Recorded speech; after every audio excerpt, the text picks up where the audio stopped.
How was everybody's day one? Ooh, that's a little vibe check for those of you online. If you could hear that, how it's going here. Awesome. I'm so excited to welcome you here. Yesterday was great. It was super exciting. Had a lot of great conversations. Got to meet lots of new people. I was really pleased and excited to see everything going kind of exactly how we had imagined it. So thank you all so much for being a part of that and contributing to that. I do want to recognize today that today actually marks 3 days from the discovery of the 215 unmarked graves in Kamloops. So I know a lot of people are recognizing that and reflecting on that as part of our process of thinking about these things. I wanted to recognize that here for us as well and for everyone online. And before we get into our official program today, the other thing that we wanted to do was to take a second to let the people from each excursion come up and give a little report on their excursion. So particularly for those of you joining us online, we know you don't get to do the excursions, you don't get to hear about them. So we've put together a little slideshow of some photos, and I've nominated a few lucky winners from each excursion who are just going to come up and give us a really quick kind of overview of what they did, so that we all get to learn a bit about it, and then we can ask more questions and learn more about that stuff as well. So, so without further ado, I'm going to flip over to that. I believe our first one was the Long Ago People's Tour. So I'll welcome Sophia up to give us her overview.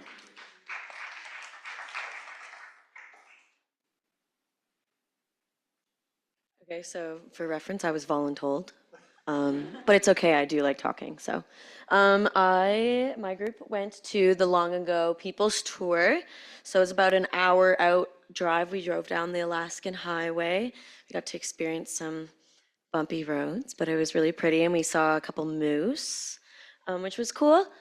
So basically, it's what I would consider like a cultural heritage site type of thing, where this individual here, I forget his name, started this camp. So we refer to it as a camp. And he showed us a bunch of different tools that they would use for like hunting and kind of like cleaning fur and things like that. There was two beautiful dogs also at it, and they were very fun. But here we just kind of got to touch some different, like, I'm gonna say like, it was like caribou, no, moose hide. Yes, moose hide in different forms. Okay, go to my next photo.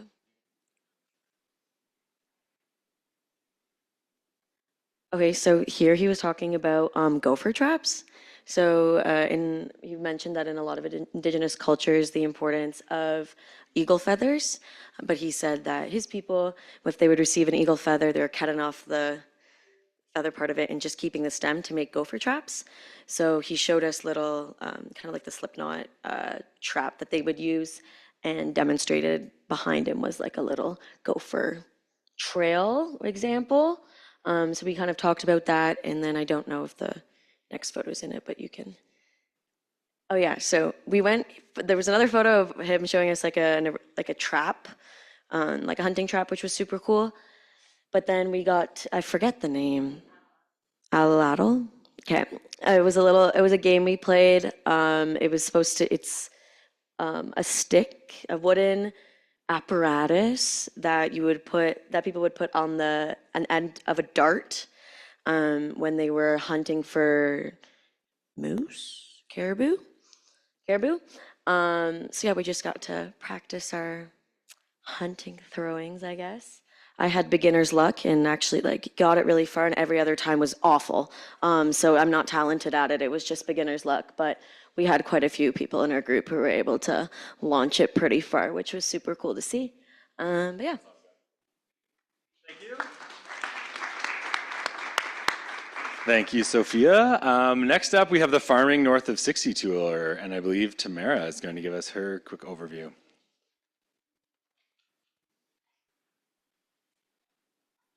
Thanks. Who is on the tour with me? Raise your hand. So if you have anything to add, just shout it out. I think we had such a fantastic tour. I think we visited, 5 farms, and Tia was our guide.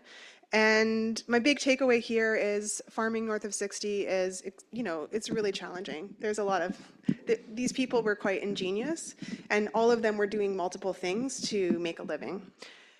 We visited Circle D Farm, where it's off-grid and they have grain for feed mostly, some veggies and haskap berries. It's really hard to find labor here, so you pick half, you give half to them, and then they process it. Incredible woman doing everything, including catering, and they have a tourism rental. Beautiful, beautiful piece of land there. We visited Hinterland Farm, which is now all doing grains, and it's kind of surprising to see grain yields here being so productive on this type of soil.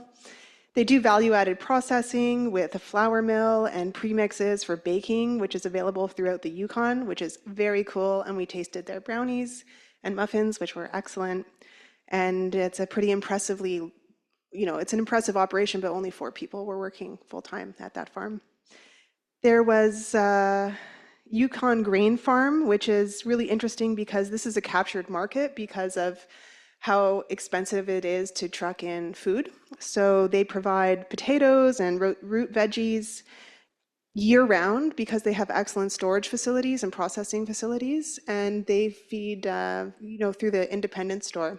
So really interesting to see the infrastructure that supported that and how they were able to make that work. We heard a lot about some of the regulatory barriers and policy barriers to being a farmer, which included the big challenge of housing and how they wanted to build housing on the land, and it was hard to get approvals and that sort of thing.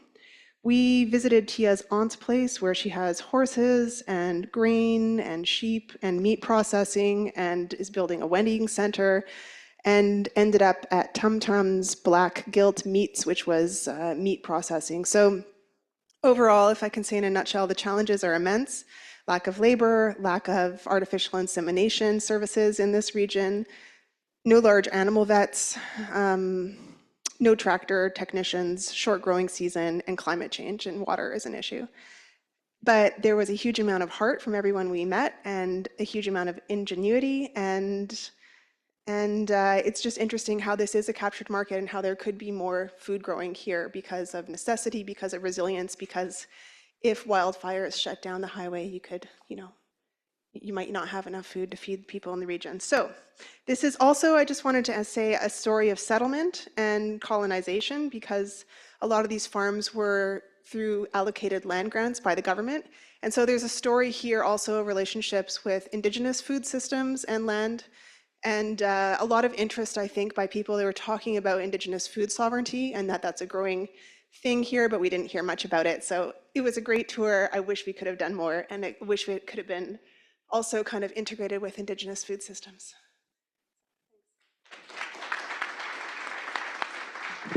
Awesome, thank you. These sound so exciting. I wish I could have went on all of them. Next, I have Carcross Southern Lakes, and I forget who was going to do this one. Oh, Jessica, thank you. Thank you.